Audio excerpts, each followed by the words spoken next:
ठीक है, ओके। हमने कुछ बातें पिछली क्लास में जो है क्या कर लिए थे, पढ़ लिए थे। बेसिकली हमने जो है 3-4 बातें आप सबको बता दिया था। Discovery of electron, discovery of proton. अच्छा, सबसे पहले आज की जो डेट है वो डेट कितनी है, 12/02 एंड 23। ठीक है, तो बेसिकली हम लोग क्या करेंगे कि जो हम लोग आज की क्लास में जो बात करेंगे, एक तो बोर्स मॉडल के बारे में बात करेंगे, फिर isotope, isobar, isotone and iso electronics के बारे में क्या करेंगे, एक एक करके जो है बात करेंगे। ठीक है, सबसे पहले electronic configuration of first 18 element. आपको मैंने कहा था कि किसी भी जो मैक्सिमम इलेक्ट्रॉन होगा वो कितने इलेक्ट्रॉन होंगे, 2n स्क्वायर। ठीक है, किसी में भी मैक्सिमम जो इलेक्ट्रॉन पाए जाएंगे वो कितने पाए जाएंगे, 2n स्क्वायर जो है किसी भी सेल में क्या पाए जाते हैं, मैक्सिमम जो है इलेक्ट्रॉन पाए जाते हैं। इन्होंने कहा कि कोई भी सेल होगा तो अगर ये फर्स्ट सेल है तो इसमें 2 इलेक्ट्रॉन होंगे, देखिए यहाँ पे 2 इलेक्ट्रॉन है। अगर जो सेकेंड सेल है तो सेकेंड सेल में कितने हो जाएंगे आपके, जो है 8 इलेक्ट्रॉन हो जाएंगे, जिसमें से 2 s में होंगे और 6 जो है किस में हो जाएंगे, p में। यहाँ पे आप लोग देख भी सकते हैं कि s में कितने, 2, इसमें भी कितने, 2, तो इसमें कितने, 2 और 2, इसमें 4 और s वाले में 2, तो टोटल कितने हो जाते हैं, 6 हो जाते हैं। तो इसीलिए हम लोग कहते हैं कि ये जो मैक्सिमम इलेक्ट्रॉन हो जाएंगे 6, 2, 8 हो जाएंगे। क्लियर है? ठीक है। yes sir अब हम इस प्रकार से कहेंगे कि फर्स्ट सेल में अगर n की वैल्यू 1 होगी तो इलेक्ट्रॉन कितने हो जाएंगे, 2। अगर n की वैल्यू 2 होगी तो इलेक्ट्रॉन कितने हो जाएंगे, 8। अगर n की वैल्यू 3 होगी तो इलेक्ट्रॉन कितने हो जाएंगे, 18। ठीक है, लेकिन मैंने आपको याद हो, मैंने इलेक्ट्रॉनिक कॉन्फ़िगरेशन जब बताया था तो हमने कहा था कि आप जो इलेक्ट्रॉन फिल कीजिएगा ना वो इस हिसाब से कीजिएगा, 2,8, 8,8 के अनुसार से फिल कीजिएगा। ऐसे मैंने बताया था, yes sir 2,8, 8,8, 18। हमारा जनरली यहाँ तक जो है काम बन जाएगा। हमें जो है 1 से लेकर 20 तक ही लिखना रहता है, इसीलिए उन्होंने कहाँ तक लिखने का है, 18 तक। तो इसका मतलब है यहाँ तक जो है इन्होंने लिखने के लिए बेसिकली आपको कहा है। वही कहता है, in order to explain the stability of an atom and overcome the objection against Rutherford model of atom, Niels Bohr gave a new arrangement of electron in 1913। इन्होंने जो है बेसिकली क्या करा कि एक नया तरीका दिया, और जैसा मैंने आपको बताया कि 2n स्क्वायर के अनुसार से ये जो है यहाँ पढ़े हैं, और इनको जो है 22 में जो है 1922 में जो है आपको नोबेल पुरस्कार भी मिला था नील्स बोर को। इन्होंने क्या दिया था, spectra and atomic constitution, atomic theory and description of atomic nature. हम Bohr's model of an atom की बात करते हैं। क्या कहता है, in order to overcome the objection raised against the Rutherford model of the atom, Niels Bohr put forward following the postulate about the model of an atom। क्या कहता है कि रदरफोर्ड में जो कमियां थी, objection raised against the Rutherford model, यानी कि जो कमियां रदरफोर्ड के मॉडल में आई थी उन सभी को किसने दूर किया था, नील्स बोर ने जो है क्या किया। वही कहते हैं, Niels Bohr put forward the following postulate about the model of an atom. उन्होंने क्या करा कि कुछ पोस्टुलेट ये दिया जिससे क्या हो सके कि बोर्स मॉडल का जो रदरफोर्ड का मॉडल है उसको हम लोगों ने आगे बढ़ाया, और ये नील्स बोर ने दिया था, इसीलिए इसका नाम क्या पड़ गया आपका, बोर्स मॉडल पड़ गया। ठीक है, ओके। अब हम बात करते हैं क्या क्या दिया था। अब यहाँ पे ध्यान दीजिएगा, only certain special orbit known as a discrete orbit of electron are allowed inside the atom. इन्होंने कहा कि ऐसा नहीं है कि अब मैं मान लेता हूं कि ये जो है आपका फर्स्ट ऑर्बिट है, ये n इक्वल टू 1 है, ये n इक्वल टू 2 है, और ये क्या है, n इक्वल टू 3 है। ठीक है, ऐसा नहीं हो सकता कि ये जो है थोड़ा सा एनर्जी ऊपर की साइड चले जाए यहां पे, या ऐसा भी नहीं हो सकता कि ये जो है थोड़ा सा अंदर आ जाए। अब कोई कहेगा ना कि सर थोड़ा सा अंदर कर लो, थोड़ा एनर्जी कम ज्यादा होगा, तो हम ऐसा बिल्कुल भी नहीं कर सकते। यहां पे जहां पे है वहीं पे क्या होगा, एकदम बिल्कुल डिस्क्रीट ऑर्बिट पे इलेक्ट्रॉन इनसाइड करेगा। हो सकता था ना कि आप जैसे मान लो कि मैं आपको यहाँ पे ऑर्बिट बनाऊं, कि इस ऑर्बिट में कोई कहेगा कि सर थोड़ा सा ऊपर ले लीजिए, यहाँ पे कह सकता है ना कि सर थोड़ा सा एनर्जी बढ़ा देंगे तो यहाँ आ जाएगा, तो ये यहाँ पे भी इलेक्ट्रॉन घूम सकता है। नहीं, क्या थोड़ा सा कम कर दे तो क्या यहाँ पे इलेक्ट्रॉन घूम सकता है क्या? No sir. नहीं। तो इसीलिए जब भी इलेक्ट्रॉन घूमेगा तो वो हमेशा फिक्स पाथ होता है, इसी पाथ में घूमेगा। अगर यहां से आपने एनर्जी दिया तो ये क्या कर जाता है, इस वाले सेल में क्या कर जाएगा, आपका जो है मूव कर जाएगा। तो यही बात इन्होंने भी कहा कि नील्स बोर ने, कि जो इलेक्ट्रॉन होंगे ना वो फिक्स्ड ऑर्बिट में घूमेंगे, ऐसा नहीं है कि कहीं भी आप उसको जो है घुमाना शुरू कर दें। तो इसीलिए बोर्स का पहला नियम कहता है कि electron are revolve in a discrete orbiter या स्पेशल ऑर्बिटर, उसको हम लोग क्या कहते हैं, डिस्क्रीट ऑर्बिटल कह देते हैं। ठीक है, तो इस प्रकार से ओके। अब हम बात करते हैं, while revolving in discrete orbit the electron do not radiate energy। अब उस समय के अनुसार से प्रॉब्लम क्या आ गई थी, मैं अगर समझाऊं तो मैंने कहा कि अगर मेरे पास ये कोई है, तो अगर किसी एटम की एनर्जी कम होगी तो क्या कर जाता, धीरे धीरे धीरे धीरे न्यूक्लियस में आके मर्ज कर जाता। मान लो सपोज करो यहाँ पे इलेक्ट्रॉन घूम रहा होता, तो धीरे धीरे एनर्जी कम होती, और कम होते होते क्या हो जाता है, यानी कि जो है न्यूक्लियस में आके क्या कर जाता, मर्ज कर जाता। उस समय के अनुसार से बहुत ही फेमस साइंटिस्ट थे जिनका नाम था मैक्सवेल। मैक्सवेल ने कहा था कि अगर कोई भी ऑब्जेक्ट है, ठीक है, अगर कोई भी ऑब्जेक्ट है और उसके पास एनर्जी है और वो क्या कर रहा है, रोटेट कर रहा है, तो उसकी एनर्जी जो है क्या हो जाएगी, धीरे धीरे खत्म हो जाएगी। उस समय के अनुसार से उन लोगों ने कहा कि जब इनसे पूछा रदरफोर्ड से कि रदरफोर्ड बताओ कि आप अगर जो किसी को फुटबॉल को अगर जो किक किए तो कुछ समय बाद रुकेगा कि नहीं रुकेगा, तो उन्होंने बोला हाँ। तो बोला क्यों, क्योंकि इसके अगेंस्ट में फोर्स वर्क करता है। तो फिर इनसे भी पूछा गया कि जब यहाँ पे न्यूक्लियस में इलेक्ट्रॉन घूमते हैं तो इनकी इलेक्ट्रॉन की एनर्जी क्यों नहीं खत्म हो रही है और क्यों नहीं न्यूक्लियस में आके मर्ज कर जा रहे हैं। अगर ये न्यूक्लियस में आके मर्ज करता तो ये क्या हो जाता है, धीरे धीरे एटम क्या हो जाता है, छोटा हो जाता। क्योंकि आपको पता है एटम जो होता है रदरफोर्ड के अनुसार से, आपको मैंने एग्जांपल के रूप में बताया था कि जो बॉल के साइज का अगर जो न्यूक्लियस होगा तो एक बड़े से स्टेडियम के बराबर जो है क्या हो जाएगा, आपका एटम होगा। तुम यस सर। खुद सोचिए कि अगर जो इलेक्ट्रॉन नहीं हुआ तो इसका साइज कितना छोटा होगा, बहुत ही कम छोटा होगा। तो इसीलिए अब यहाँ पे क्या हुआ कि उस समय जो है रदरफोर्ड इस बात को एक्सप्लेन नहीं कर पाए। इन्होंने कहा कि जब ये इलेक्ट्रॉन रिवॉल्व करेगा ना तो न्यूक्लियस पे कैसा चार्ज होता है, तो कहा पॉजिटिव चार्ज होता है। इलेक्ट्रॉन जो है ना सर्कुलर पाथ में घूम रहा है, यानी कि सेंट्रीपिटल फोर्स के कारण जो है ये न्यूक्लियस के इसकी ओर खींच रहा है, और ये फोर्स जो है पॉजिटिव निगेटिव के बीच क्या लगेगा, हमेशा लगेगा। इसी कारण से ये अपनी एनर्जी को रेडिएट नहीं करता है, और इलेक्ट्रॉन जो है हमेशा क्या करते रहते हैं, घूमते रहते हैं, और उनकी एनर्जी जो है कभी भी खत्म नहीं होती है। क्लियर है? ठीक है, ओके। यस। नेक्स्ट बात कहते हैं these orbit are shell represent by the letter K, L, M, N, O, P. यहाँ पे देखिए, इसको के कहते हैं, एल कहते हैं, एम कहते हैं, एन कहते हैं, सो ऑन जो है चलते चले जाएगा। मैं एक छोटा सा क्वेश्चन पूछता हूं, मान लीजिए कि इतने सारे एलिमेंट आ गए, ठीक है, तो अगर इतने सारे एलिमेंट आ जाएंगे तो वहां पे क्या हो जाएगा,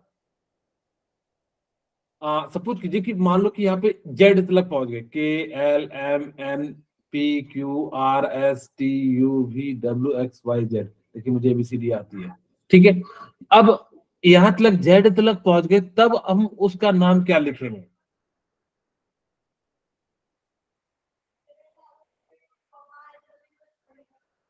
बताइए क्या लिखेंगे? अब जेड के बाद क्या लिखेंगे?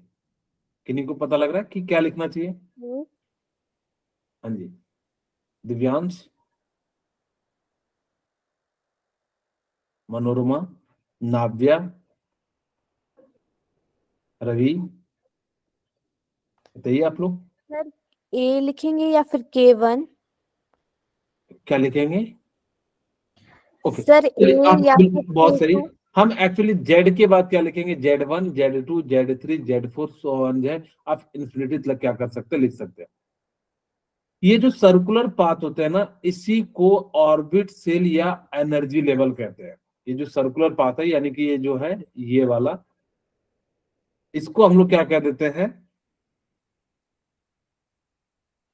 पॉइंटर ले लेते हैं। ये जो है, ये जो सर्कुलर पाथ है, इसको हम लोग क्या कहते हैं? एनर्जी लेवल, सेल, या जो है क्या कह देते हैं? ऑर्बिट कह देते हैं, ठीक है। तो हाँ, तो ये क्या होता है, इसी को k इक्वल टू 1 है तो यानी कि फर्स्ट ऑर्बिट है, k इक्वल टू 2 है तो सेकंड ऑर्बिट है, k इक्वल टू 3 है तो क्या हो जाएगा? आपका थर्ड ऑर्बिट हो जाएगा, ठीक है। इसी प्रकार से सो ऑन जो हम लोग क्या करते चले जाएंगे, लिखते चले जाएंगे। यहाँ तक क्लियर हो गया होगा? ओके। कहते हैं there is a limit to number of electron which energy level can hold. अब ये ऐसा नहीं है कि अगर मैं यहाँ पे बताऊं कि इसकी लिमिट होती है कि फर्स्ट में 2 इलेक्ट्रॉन होंगे, सेकंड में 8 होंगे, थर्ड में 18 होंगे, फोर्थ में क्या होंगे? 32 होंगे। ऐसा नहीं है कि जो है आप किसी भी सेल में बहुत ज्यादा जो है इलेक्ट्रॉन को क्या कर दो, फिल कर दो, ठीक है। तो वही कहते हैं there is a limit to the number of electron which is energy level can hold, यानी कि जितना वो क्या कर सके, होल्ड कर सके, उसकी एक लिमिट होती है। जैसे फर्स्ट सेल की 2 होती है, सेकंड सेल की कितनी हो जाती है? 8 हो जाती है, थर्ड की 18 हो जाती है, फोर्थ की 32 हो जाती है, फिफ्थ की कितनी हो जाती है? 50 हो जाती है। वही कहता है, कहते किसी भी सेल में या किसी भी ऑर्बिट में या किसी भी एनर्जी लेवल में मैक्सिमम जो कितने इलेक्ट्रॉन भर सकते हैं? 2 इंटू एन का स्क्वायर, यानी कि इतने इलेक्ट्रॉन को हम लोग क्या कर सकते हैं, यहाँ पे जो है भर सकते हैं। अगर इससे ज्यादा भरोगे तो यहाँ पे क्या हो जाएगा, आप जो है मतलब इससे ज्यादा इलेक्ट्रॉन नहीं भर सकते। मैक्सिमम फर्स्ट सेल में हम कितने भर सकते हैं? यानी कि 2n स्क्वायर, अगर n का वैल्यू 1 है तो 2 इलेक्ट्रॉन भरोगे, n इक्वल टू 2 है तो 8 इलेक्ट्रॉन भरोगे, n इक्वल टू 3 है तो कितने भरेंगे? 16, n इक्वल टू 4 है तो 32, n इक्वल टू 5 है तो 50 इलेक्ट्रॉन भरेंगे। इस प्रकार से हम लोग क्या कर सकते हैं, इनके इलेक्ट्रॉन को भर सकते हैं। वही कहता है के सेल में 2 n स्क्वायर, यानी कि 2 इंटू 1 का स्क्वायर कितना हो जाएगा? 2 हो जाएगा। इन्होंने यहाँ पे दिखाया भी है, आप यहाँ पे देख सकते हैं कि किस प्रकार से जो है ये इलेक्ट्रॉन जो है रिवॉल्व कर रहा है, ठीक है। ओके, वही कहता है कि अगर हमारे पास क्या है, फर्स्ट सेल है, तो फर्स्ट सेल में हमारे पास कितना हो जाएगा कि जो है 2 इलेक्ट्रॉन होगा तो 2 जो है पहले में घूमेगा।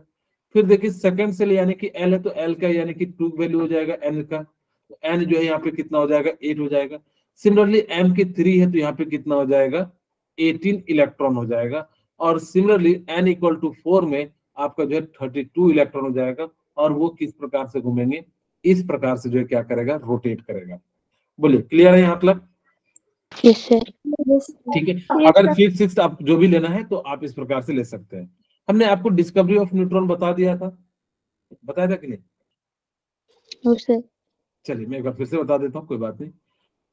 यहाँ पे देखिए डिस्कवरी ऑफ न्यूट्रॉन की अगर मैं बात करूं, पहले मैं समझा देता हूँ। एक पेज ऐड करना पड़ेगा, क्या पेज है खाली? क्या मैं एक पेज ऐड करके जो है, जस्ट मिनट रुकिएगा, मैं एक पेज को ऐड करके जो है फटाफट से जो है इसको समझा देता हूँ। 1 मिनट होल्ड कीजिएगा।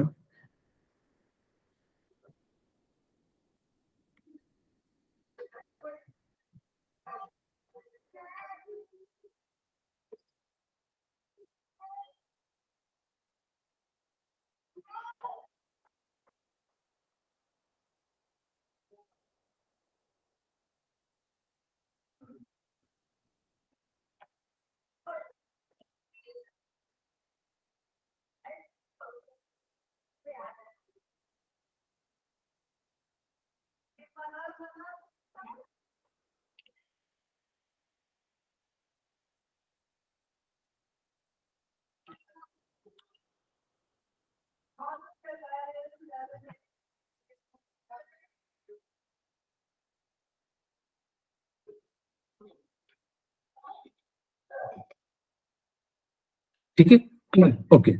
अब देखिए हमारे पास क्या है, डिस्कवरी ऑफ न्यूट्रॉन की हम बात करते हैं। मान लीजिए जेम्स चैडविक ने क्या किया था, डिस्कवरी ऑफ इलेक्ट्रॉन किया था। कैसे किया था, यहाँ पे एक अल्फा सोर्स का पार्टिकल लिया था,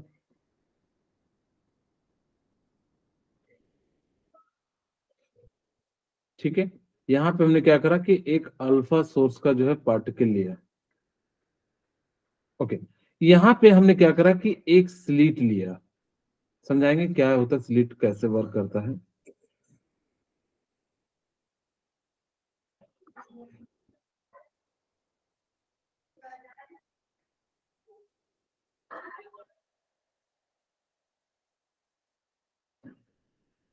ठीक है, ओके। अब यहाँ पे हमने क्या लिया, बेरिलियम का सीट लिया,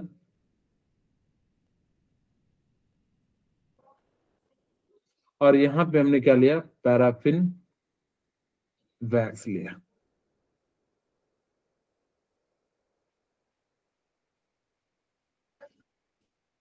इसको बीच बीच में जो है मिटा देते हैं। पूरे मिट गया, चलो कोई नहीं, पहले डायग्राम बना लेते हैं। और यहाँ पे डिटेक्टर लगा दिए,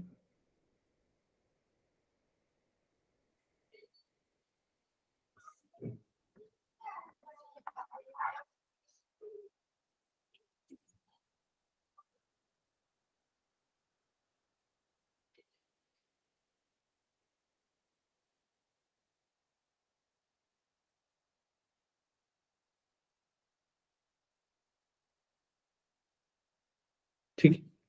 अब देखिए यहां से क्या हुआ, ये जो है डिटेक्टर है,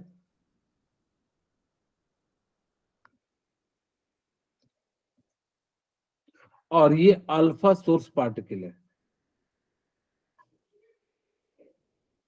अल्फा सोर्स किसे कहते हैं, He++, He++ को हम लोग क्या कहते हैं, अल्फा सोर्स हाँ। पार्टिकल। तो यहां से अल्फा पार्टिकल निकला, और ये स्लिट का काम क्या होता है कि प्रिसाइज मैनर में जो है रेस को जाने देना। जैसे आप लोग मंदिर जाते होंगे तो वहां पे देखिएगा क्या होता है कि बैरियर लगा रहता है, ताकि कि जो सभी के सभी लोग जो है सिस्टमेटिक मैनर में जो है क्या कर सके, जा सके। ये जो है आपका क्या है, बेरिलियम सीट है।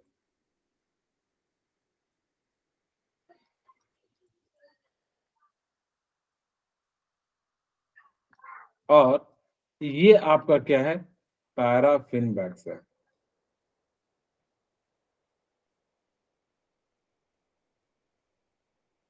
ठीक है। ये क्या है, आपका पैराफिन वैक्स है। अब मुझे बताइए कि ये जो अल्फा पार्टिकल है इसको हमने क्या कहा है, He++ कहा। अब यहां से क्या हुआ कि जैसे निकला तो बेरिलियम से जाके टकराया, और टकराने के बाद जो है ना एक पार्टिकल को रिलीज किया। हमने यहाँ पे क्या करा कि पॉजिटिव एंड निगेटिव को लगा के देखा, और जैसे ही पॉजिटिव एंड निगेटिव को लगा के देखा तो यहाँ पे देखा कि कोई डिफ्लेक्शन नहीं है। अब चाहे ऊपर पॉजिटिव ले लो चाहे नीचे ले लो, ठीक है। तो जब हमने इसको लगा के देखा तो यहाँ पे मैंने देखा कि कोई भी क्या था कि डिफ्लेक्शन नहीं था, और पैराफिन वैक्स से पास होते हुए डिटेक्टर पे जाके क्या हुआ, स्ट्राइक किया। और जैसे ही डिटेक्टर पे स्ट्राइक किया तो हमने कहा कि जो है टोटल मोमेंटम मोमेंटम कैलकुलेट करके हमने कहा कि ये जो पार्टिकल है वो बेसिकली क्या है, एक न्यूट्रल पार्टिकल है, और उसका मास उस जो है सारा चीज कैलकुलेट कर लिया। अब यहाँ पे आपके मन में आ रहा होगा सर बेरिलियम सीट ही क्यों लिया, क्योंकि बेरिलियम का जो मास होता है, हम यहाँ पे बात करें He++ और साथ में जो है बेरिलियम का। अब बेरिलियम का आप सभी को पता होगा मास कितना होता है, किन्हीं को पता है, 2,4। और इसका क्या होता है, हाइड्रोजन, हीलियम, लिथियम, बेरिलियम, तो 4,9 होता है। अब ये क्या हुआ कि जब यहां से टकराया तो ये जो है ये क्या है, लगभग इसका जो है एकदम बहुत ज्यादा मोमेंटम था। बहुत ज्यादा मोमेंटम होने के कारण क्या करता है कि बेरिलियम में जाके ये 4 इलेक्ट्रॉन एंड 2 जो है न्यूट्रॉन जो है जुड़ जाता है। अब जैसे ही जुड़ता है तो यहाँ से आपका क्या बन जाएगा C612, और साथ में क्या निकलता है, एक जो है न्यूट्रॉन निकलता है। और यही जो पार्टिकल है, इसी पार्टिकल को हम लोग क्या कह देते हैं, न्यूट्रॉन जो है कह देते हैं। न्यूट्रॉन पे जो चार्ज होता है वो कितना होता है, 0 0। 0 चार्ज जो होगा वो कितना हो जाएगा, 0 हो जाएगा। और अगर मैं बात करूं मास की तो कितना हो जाएगा बताइए। 1.67 into 10 power minus 27 kg. -27 kg हो जाएगा। या इसको ग्राम में आप कन्वर्ट करोगे तो कितना हो जाएगा, 10⁻⁻24 ग्राम भी आप क्या कर सकते हैं, लिख सकते हैं। तो इसको जो डिस्कवर्ड किया था, किसने किया था, James Chadwick. Discovered by James Chadwick. ठीक है, तो इस प्रकार से जो हम लोग क्या कर सकते हैं, इनकी जो है बातें लिख सकते हैं। वही उन्होंने कहा भी था, composition of an atom, first 18 element with electron distribution in various shell. इन्होंने कहा कि वेरियस सेल में। अच्छा, थोड़ा सा मैं और बता देता हूं कि कैसे पता लगा कि न्यूट्रॉन की डिस्कवरी करनी है। जब इलेक्ट्रॉन प्रोटॉन का हुआ था तो उस समय के अनुसार से तो एटम न्यूट्रल हो गया। वैसे डिस्कवरी भी बहुत बात हुआ था। तो इन्होंने क्या करा था ना, एक सिंपल सा एक्सपेरिमेंट कर रहे थे, मास के बराबर कर रहे थे। तो इन्होंने क्या करा कि एक साइड हाइड्रोजन रखा और एक साइड हीलियम रखा। तो इनको लगा कि इस साइड 2 हाइड्रोजन जो है इसके मास को क्या कर देंगे, बराबर कर देंगे। लेकिन एक्चुअल में क्या हुआ कि इसको 4 हाइड्रोजन लग गया। तो इनके मन में आया कि कोई ना कोई और एक डिफरेंट पार्टिकल होगा, जिस कारण से ये जो है इसका जो हीलियम का मास जो है वो 4 हाइड्रोजन के बराबर है। और फिर जो है बाद में जो है इसी के कारण जो है यहाँ पे लोगों ने जो है नए पार्टिकल को डिस्कवर करना शुरू किया, और बाद में उसका नाम क्या रखा, न्यूट्रॉन। क्योंकि उस पर कोई चार्ज नहीं था, इसीलिए हमने क्या नाम रख दिया, उसका न्यूट्रॉन रख दिया। वही कहता है कि कैसे इलेक्ट्रॉन का डिस्ट्रीब्यूशन होगा। पहला इलेक्ट्रॉन है तो एटॉमिक नंबर 1 है तो इसकी जो है 1 इलेक्ट्रॉन होगा। हीलियम 2 है तो इसका जो है 2 जाएगा। लेकिन जैसे ही 2 से ज्यादा होगा, हमने आपको बताया था कि फर्स्ट सेल में मैक्सिमम 2 हो सकता है, ये क्या कर जाएगा, इसमें जो है जाके फिल हो जाएगा, यानी कि 2,1 हो जाएगा। सिमिलरली बेरिलियम में कितना हो जाएगा, 2,2 हो जाएगा। अगर हम बात करें बोरॉन में तो 2,3, कार्बन में 2,4, नाइट्रोजन में 2,5 एंड ऑक्सीजन में क्या हो जाएगा, 2,6 हो जाएगा। ठीक है, सिमिलरली आपके पास क्या हो जाएगा, फ्लोरीन में 2,7, नियॉन में कितना हो जाएगा, 2,8। अच्छा मुझे बताइए कि सोडियम में कितना होगा, क्या इतना होगा क्या, 2,9, क्या ऐसा होगा क्या, 2,8,1. Very good. हमने कहा सेकंड में मैक्सिमम कितने होते हैं आपके 8, तो 2,8,8,1 हो जाएगा। ठीक है, तो यहाँ पे जो है कितना हो जाएगा, 2,8, 9 मत लिखिएगा। अब यहाँ पे कितना हो जाएगा, 2,8,2। एल्युमिनियम का 13 होता है, 2,8,3। एंड सिलिकॉन का कितना हो जाता है, 2,8,4। फास्फोरस का कितना हो जाता है, 2,8,5। सल्फर का कितना होता है, 2,8,6। एंड क्लोरीन का 2,8,8। अच्छा, आर्गन का 2,8 होता। अगर यहाँ पे पोटासियम होता तो क्या लिखते, 2,8,9। क्या सही लिखते क्या, No. नो नहीं, सर। 2,8,1 लिखते हैं। तो इस प्रकार से जो है हम लोग क्या करते हैं, यहाँ पे जो है आगे लिखते हैं। क्लियर है यहाँ तक, ओके। Yes, sir. यस। अब हम बात करते हैं कि एटॉमिक नंबर, मास नंबर। आप सभी को पता होगा एटॉमिक नंबर जो होता है वो किसको कहते हैं, नंबर ऑफ Protons. प्रोटॉन को। ठीक है, नंबर ऑफ प्रोटॉन को हम लोग क्या कह देते हैं, एटॉमिक नंबर कह देते हैं।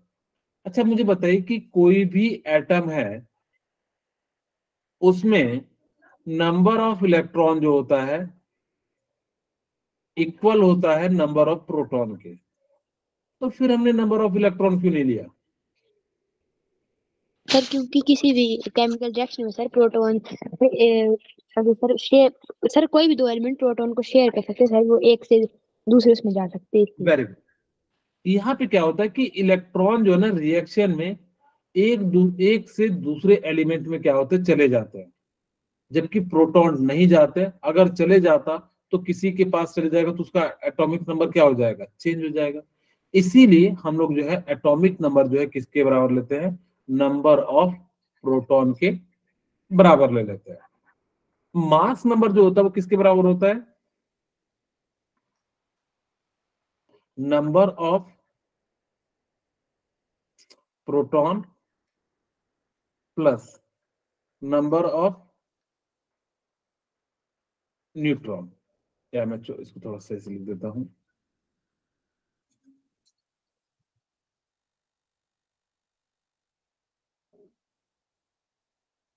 Number of proton plus number of neutron. Electron का जो आप चाहो तो लिख सकते हो, लेकिन इलेक्ट्रॉन का मास बहुत कम होता है, इसीलिए हम लोग नहीं लिखते। जैसे आपको दिखाऊं, इलेक्ट्रॉन का जो मास होता है वो कितना होता है, 9.1 इंटू 10⁻³ kg, जबकि प्रोटॉन का कितना होता है 1.6 इंटू 10⁻27 kg, यानी कि 10,000 टाइम्स कम होता है। सोचो तो कितना ज्यादा कम हो गया, इसीलिए इसकी वैल्यू को हम लोग जो है नहीं लेते हैं। आपको याद हो तो मैंने बताया था कि एक प्रोटॉन में कितने इलेक्ट्रॉन आएंगे, 1840 इलेक्ट्रॉन आते हैं। कि अगर जब मैं कहूं कि एक प्रोटॉन का मास, एक प्रोटॉन में कितने इलेक्ट्रॉन के मास होंगे, तो 1840 जो है क्या हो जाएंगे, आपके इलेक्ट्रॉन के मास के बराबर हो जाएगा। यहीं से हम लोग क्या निकाल सकते हैं, number of proton plus number of neutron. इन्होंने बेसिकली जो चैडविक ने बताया था, थोड़ा इधर उधर हो गया है, हमने आपको सारी बातें। मास जो होता है वो कितना हो जाता है, इक्विवेलेंट 1 ले लेते हैं यू, और चार्ज ऑफ न्यूट्रॉन जो होता है कितना हो जाता है, 1 हो जाता है। अब हम जो है न्यूमेरिकल की बात करते हैं। एटॉमिक नंबर कहते हैं it is the number of proton and an atom which determine its atomic number. It is denoted by Z all atoms. अगर जो एटॉमिक नंबर है ना, उसको जो रिप्रेजेंट किया जाता है जेड से, और मास नंबर को रिप्रेजेंट करते हैं ए से। एलिमेंट को लिखने के ना 3 तरीके होते हैं। आपको मैं बताऊं कि अगर मेरे पास कोई एलिमेंट ई है, तो यहाँ पे आप जेड बाय ए लिख सकते हैं, या आप क्या लिख सकते हैं, जेड बाय ए लिख सकते हैं, या आप क्या लिख सकते हैं, जेड बाय ए। इन 3 तरीके से हम लोग क्या कर सकते हैं, किसी भी एलिमेंट को रिप्रेजेंट कर सकते हैं। ए यहाँ पे क्या है, एटॉमिक मास है, और जेड यहाँ पे क्या है, एटॉमिक नंबर। एटॉमिक नंबर है। ठीक है, ओके। अब हमारे पास यहाँ पे क्या हो गया कि ए और जेड है, तो इस प्रकार से हमने क्या करा कि यहाँ पे लिखा। लेकिन इसमें से जो सबसे मोस्ट सुटेबल होता है वो आपका पहला वाला होता है। आप लिख सकते हैं तीनों तरीके से, लेकिन मोस्ट ऑफ द केस आपको जो है यही वाला केस मिलेगा। ऐसा इसलिए लिखा जाता है क्योंकि इसमें एटॉमिक मास भी हो गया, जेड एटॉमिक नंबर भी हो गया, और यहाँ पे क्या हो जाएगा आपका निगेटिव पॉजिटिव। अगर कोई चार्ज है, न्यूट्रल है तो कुछ नहीं, अगर जो निगेटिव पॉजिटिव है तो लिख सकते हैं। लेकिन यहाँ पे निगेटिव लिखते तो थोड़ा सा ऑड लगता है, या यहाँ पे लिखते तो जो है इस प्रकार से। तो इसीलिए हम लोग क्या करते हैं, इस वाले तरीके को हम लोग जो ज्यादा प्रेफरेंस देंगे। ठीक है, ओके। वही कहते हैं it is the number of proton of an atom which determine its atomic number. ये जो है क्या हो जाएगा कि एटॉमिक नंबर रिप्रेजेंट करता है, और वो किसके बराबर होता है, नंबर ऑफ प्रोटॉन के बराबर होता है। इसी को हम लोग जो है जेड से रिप्रेजेंट करते हैं।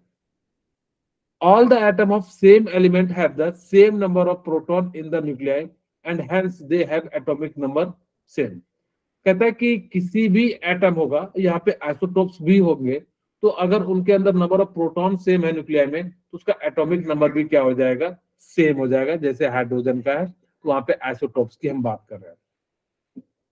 कहता है कि ऐसा नहीं होगा कि कोई दो एलिमेंट का एटॉमिक नंबर जो है सेम आए। क्यों? क्योंकि नंबर ऑफ प्रोटॉन जो होते हैं वो डिफरेंट डिफरेंट एटम के वो क्या हो जाते हैं, डिफरेंट डिफरेंट होते हैं। इसीलिए हम लोग कहते हैं कि डिफरेंट डिफरेंट एलिमेंट का जो है डिफरेंट डिफरेंट एटॉमिक नंबर होगा, कभी भी एटॉमिक नंबर जो है वो क्या होंगे, सेम नहीं होंगे। ठीक है, ओके। तो atomic number can be use to identify an element, इसी का यूज करके हम लोग क्या करते हैं, आइडेंटिफाई करते हैं कि इसका एटॉमिक नंबर क्या है। जैसे यहाँ पे देखिए, अगर मैं कहूं कि किसी का एटॉमिक नंबर 6 है तो इसका मतलब क्या है, वो क्या है, आपका कार्बन को रिप्रेजेंट कर रहे हैं। जैसे आप लोगों ने देखा होगा क्लास में हम लोग रोल नंबर लिखते हैं ना, 1 2 3, तो कई सारी जगह पे जो है रोल नंबर के अनुसार से जो है क्या किया जाता है, बोला जाता है। जहाँ पे ज्यादा बच्चे होते हैं तो कहते हैं 3D, मतलब जो है 301 इधर आओ, 302 इधर आओ। तो इस प्रकार से हम लोग क्या करते हैं, रिप्रेजेंट करते हैं। Atomic number tells us that it is a carbon element. अगर आपको Z की वैल्यू 6 दी हुई है तो हमें बता रहा है कि ये जो है कौन सा एलिमेंट है, 6 है। No other element can have atomic number 6। ऐसा नहीं होगा किसी दूसरे एलिमेंट का भी क्या हो जाए, एटॉमिक नंबर सेम होगा। एक एलिमेंट है तो आपका क्या होगा, हमेशा जो है एटॉमिक नंबर फिक्स होगा और जो है कभी भी डिफरेंट डिफरेंट नहीं होगा। मतलब जैसे मान लो कि दो डिफरेंट एलिमेंट का एटॉमिक नंबर जो है सेम नहीं होगा। इन नॉर्मल एटम या neutral atom the number of proton is equal to the number of electron in its. मैंने बताया कि जब न्यूट्रल होगा तो उस केस में क्या होगा, नंबर ऑफ इलेक्ट्रॉन जो है वो नंबर ऑफ प्रोटॉन के बराबर होता है। So we can also say that atomic number of an element is equal to the number of electron in a neutral atom. अगर जब न्यूट्रल एटम होगा तो वहां पे हम लोग कह सकते हैं कि जो है एटॉमिक नंबर जो है किसके बराबर हो जाएगा, आपका इलेक्ट्रॉन के बराबर हो जाएगा, नंबर ऑफ इलेक्ट्रॉन के। मास नंबर क्या कहता है, mass of an atom is practically due to the proton neutron alone. अच्छा, जो ये होता है ना, मान लीजिए कि यहाँ पे ये न्यूक्लियस है, इसमें प्रोटॉन है, इसमें न्यूट्रॉन है। इसको हम लोग क्या किस नाम से जानते हैं, न्यूक्लियॉन के नाम से जानते हैं। इसको हम लोग किस नाम से जाते हैं, न्यूक्लियॉन के नाम से क्या करते हैं, जानते हैं। अगर जब न्यूक्लियस में प्रोटॉन न्यूट्रॉन हो या न्यूक्लियस को हम लोग क्या कहते हैं, न्यूक्लियॉन के नाम से भी जाना जाता है। कई बार क्वेश्चन पूछा गया है, आप इसको थोड़ा सा ध्यान रखिएगा। ठीक है, चलिए next. These are present in the nucleus of an atom. ये जो प्रोटॉन एंड जो न्यूट्रॉन होते हैं वो कहाँ पाए जाते हैं, आपके बेसिकली न्यूक्लियस में क्या होते हैं, पाए जाते हैं। Hence proton and neutron are also called nucleon. इस बात को याद भी रखिएगा। इसीलिए हम उसको क्या कह देते हैं, जो है न्यूक्लियॉन भी कहा जाता है, क्योंकि वहां पे क्या हो जाता है, जो है न्यूक्लियस प्रोटॉन जो है और न्यूट्रॉन जो होते हैं वो सेम होते हैं। ठीक है, फॉर एग्जाम्पल अगर मैं बात करूं कि कार्बन का जो टोटल मास होता है 12U, यू का मतलब होता है यूनिफाइड मास।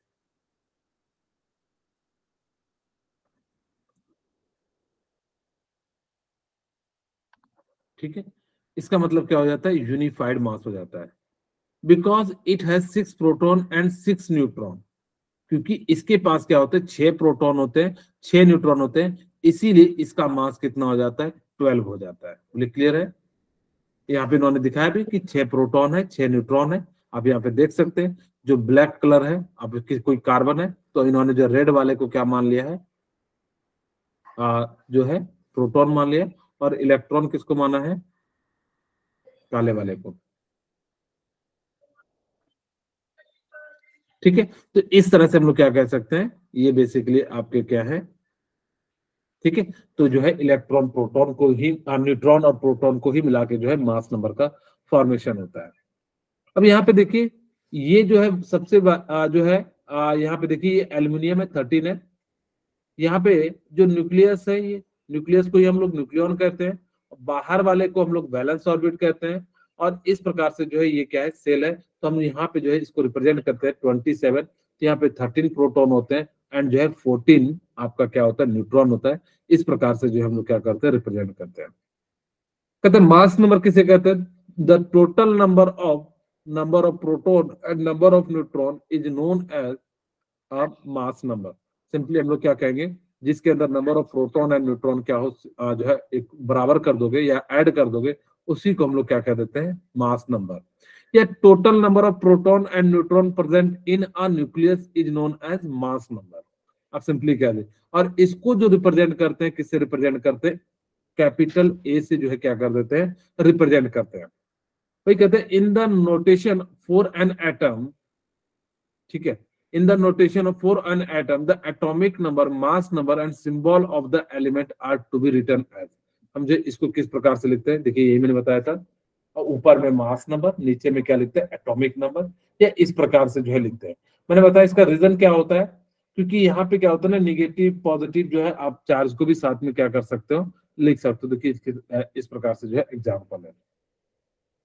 क्या रिलेशन होता है मास नंबर एंड जो है एटॉमिक नंबर में, mass number equal to number of proton plus neutron होता है। तो यहाँ पे से हम क्या कर सकते हैं कि अगर आपके पास न्यूट्रॉन दिया रहेगा तो आप क्या कीजिएगा, प्रोटॉन को निकाल सकते हैं।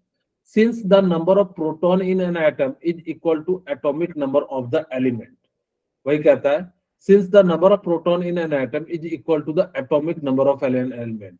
अगर जितना ज्यादा नंबर ऑफ प्रोटॉन होगा वही आपका क्या होगा, एटॉमिक नंबर हो जाएगा। We can rewrite the above relation by putting atomic number in place of number of proton। तो आप ऐसा भी लिख सकते हैं mass number equal to atomic number plus number of proton. अब आपको कोई चीज दिया रहेगा तो कोई चीज क्या करना है, कैलकुलेट करना है। जैसे यहाँ पे क्वेश्चन दिया हुआ है, आप मुझे बताइए कि इसका सिंबल क्या होगा। आप लोग इसको कैलकुलेट कीजिए, बहुत ही आसान सा है। कैसे लिखेंगे आप लोग एक बार लिखिए, फिर मैं लिख के दिखाता हूँ।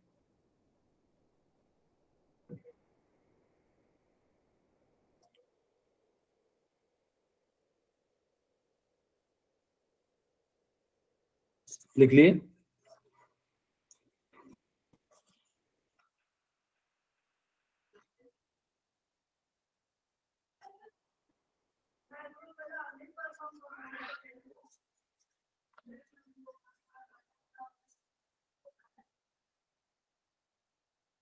लिख लिया। ओके चलिए, अब मैं लिखता हूं। वो कह रहा है calculate the atomic number of an element whose atomic nucleus mass is 23। इसका मतलब है आपको मास नंबर जो है दिया हुआ है, ठीक है। मास नंबर कितना दिया हुआ है, 23 दिया हुआ है।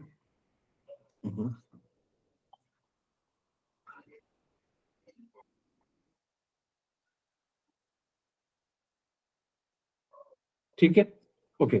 अब उसके बाद जो है वो कहता है नंबर ऑफ न्यूट्रॉन भी दिया हुआ है। नंबर ऑफ न्यूट्रॉन भी क्या दिया हुआ है, आपको दिया हुआ है। कितना दिया हुआ है, 12 दिया हुआ है। अब वो कहते हैं क्या सिंबल होगा। सबसे पहले हम क्या करेंगे, मास नंबर इक्वल टू क्या होता है, number of proton plus number of neutron. Very good, number of proton plus number of neutron. Neutron, ठीक है। नंबर ऑफ मास नंबर आपको दिया हुआ है 23, यहाँ पे हमने क्या करा 23 equal to number of proton नहीं दिया हुआ है, कोई बात नहीं, एक्स मान लेते हैं। नंबर ऑफ न्यूट्रॉन दिया हुआ है 12, यहाँ से एक्स की वैल्यू कितनी आ गई, 12 आ गई। इसका मतलब है कि कोई एलिमेंट ई होगा, उसका एटॉमिक जो है नंबर ऑफ प्रोटॉन को एटॉमिक नंबर कहते हैं, तो उसका कितना है 12 है, और उसका मास कितना है 23। या आप इसको ऐसे भी लिख सकते हो, ये कोई और नहीं सोडियम का एटम है। तो आपकी जो भी इच्छा है तो इस प्रकार से आप क्या कर सकते हैं। अगर इन केस एग्जाम में वो सोडियम ना दिया है तो आप ई या ए जो भी दिया रहेगा आप उसी के हिसाब से क्या कर दीजिएगा, लिख दीजिएगा। बोले समझ में आ गया?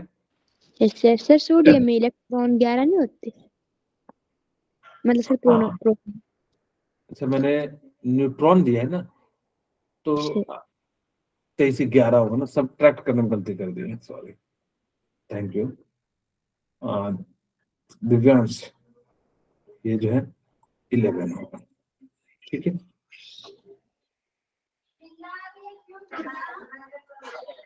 ठीक है, क्लियर है, क्योंकि 23 में 12 जाएगा तो क्या आ जाएगा, आपका 11 आ जाएगा। तो इस प्रकार से हम लोग क्या कर सकते हैं, इनके जो है लिख सकते हैं। अब देख लेते हैं इसका सॉल्यूशन भी बिल्कुल सेम टू सेम डिटो ऐसे ही दिया हुआ है।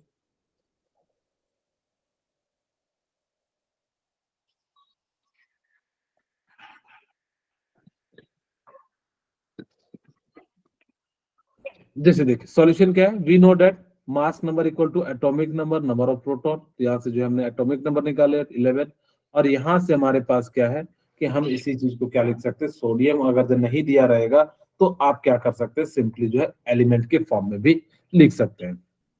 ठीक है, कहता है helium atom has atomic number 4u and 2 proton in its nuclear, how many neutron does it have.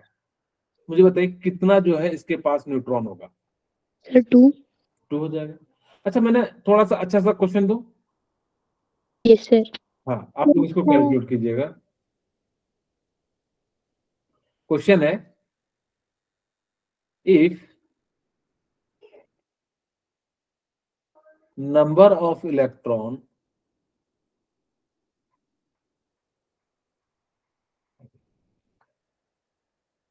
Are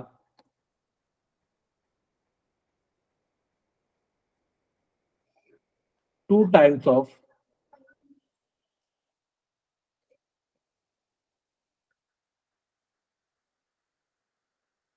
of neutron,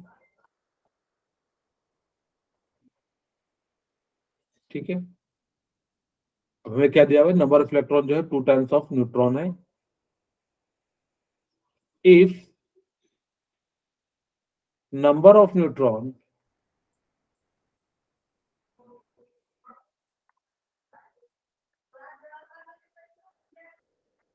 is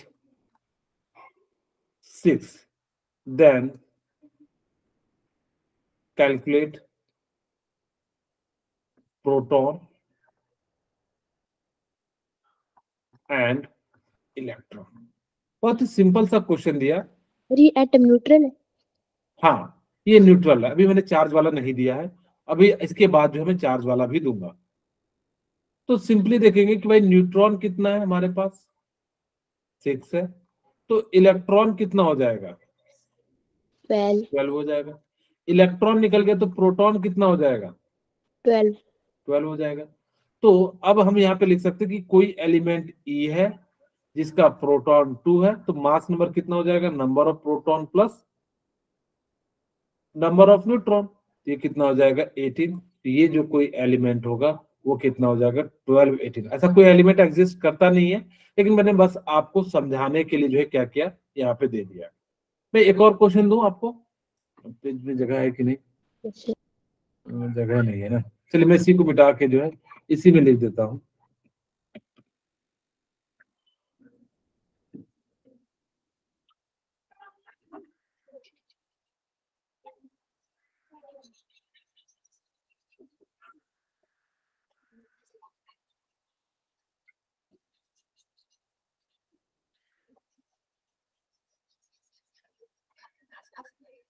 ठीक है, मैं यहाँ पे लिखता हूँ, क्वेश्चन है, if number of proton are less two less from the electron and, ठीक है, इफ number of proton and neutron are same,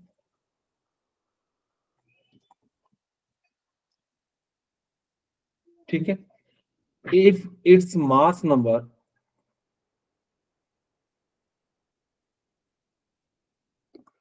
is 24, then find electron, proton, neutron, ठीक है। अब आपको क्या करना है, यहाँ पे निकालना, धीरे धीरे चलते हैं। कहता है कि नंबर ऑफ प्रोटॉन जो है ना 2 लेस है फ्रॉम द इलेक्ट्रॉन। इसका मतलब है कि अगर इलेक्ट्रॉन x है तो प्रोटॉन कितना हो जाएगा, x -2 हो जाएगा। बोलिए। Yes sir. कहता है कि नंबर ऑफ प्रोटॉन और न्यूट्रॉन सेम है, तो इसका मतलब है न्यूट्रॉन भी कितना हो जाएगा, x-2। x-2 हो जाएगा। अब वो कहता है कि मास नंबर जो है इस बार आपको दिया हुआ है 24, तो मास नंबर इक्वल टू क्या हो जाएगा, 24। यानी कि प्रोटॉन का मास, नंबर ऑफ प्रोटॉन, और नीचे में क्या हो जाएगा, नंबर ऑफ न्यूट्रॉन। न्यूट्रॉन हो जाएगा। और नंबर ऑफ प्रोटॉन आपके पास पता है x-2, नंबर ऑफ ये भी पता है x-2, तो यहां से हमारे पास मास नंबर कितना है 24, तो 24 इक्वल टू कितना हो जाएगा 2x-4, या इसी चीज को हम लिख सकते हैं x-2 इक्वल टू 12, तो x इक्वल टू कितना हो जाएगा 40। इसका मतलब है इलेक्ट्रॉन कितना हो जाएगा आपका 14। 14, और प्रोटॉन कितना हो जाएगा 2 सर कम, 12। यानी कि 12, तो ये कितना हो जाएगा, ये भी आपका 12 हो जाएगा। तो इस प्रकार से अगर आपके सामने क्वेश्चन आए तो आप क्या कर सकते हो, सॉल्व कर सकते हो। ठीक है, एक बहुत ही सिंपल सा क्वेश्चन है आपको। Yes sir. अब आपके पास पॉजिटिव निगेटिव हो तो आप सिंपली जो है निकाल सकते हैं।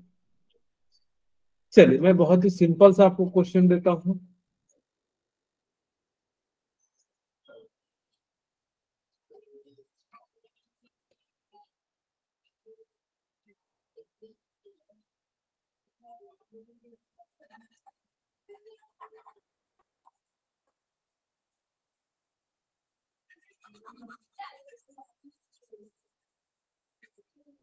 ठीक है, चलिए मैं एक बहुत ही सिंपल सा दे देता हूं आपके सामने है, ऐसे मैं लिख देता हूं 2-3 छोटे छोटे। एल्यूमिनियम है, +3 है। इसमें मुझे बताइए एल्यूमिनियम पे +3 है, तो number of proton, number of neutron, number of electron बताइए कितना होगा।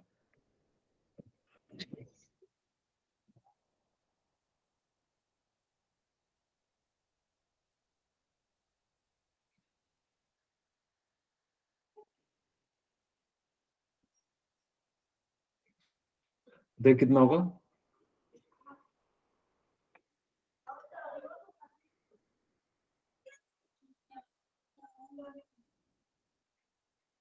चलिए मैं बना दूं।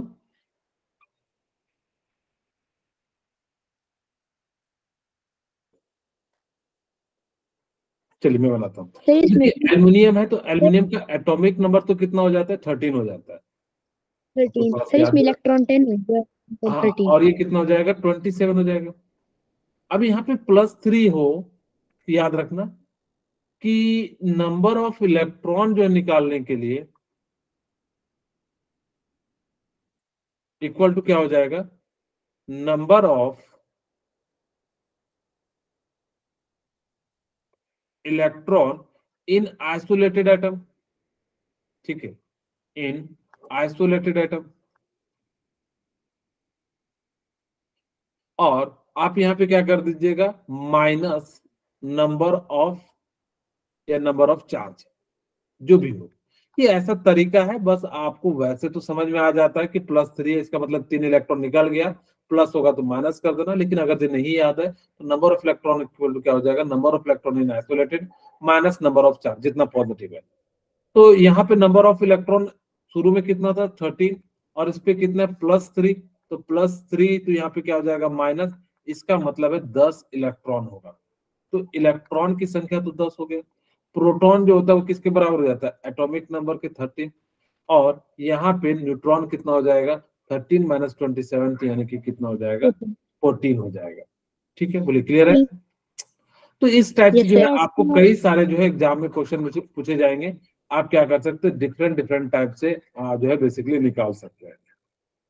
मेरे ख्याल से अब आप लोगों को समझ में आ गया होगा कि ये सारी बातें। ठीक है, यस सर। वही कहते हैं, ये वाला तो आपने निकाल ही लिया, 2 होता है। और कोई क्वेश्चन है क्या, देख लेते हैं। ठीक है, खैर अब इसके बाद जो है नेक्स्ट क्लास में जो हम लोग जो है आइसोटोप से आगे के बारे में जो है बात करेंगे। ठीक है।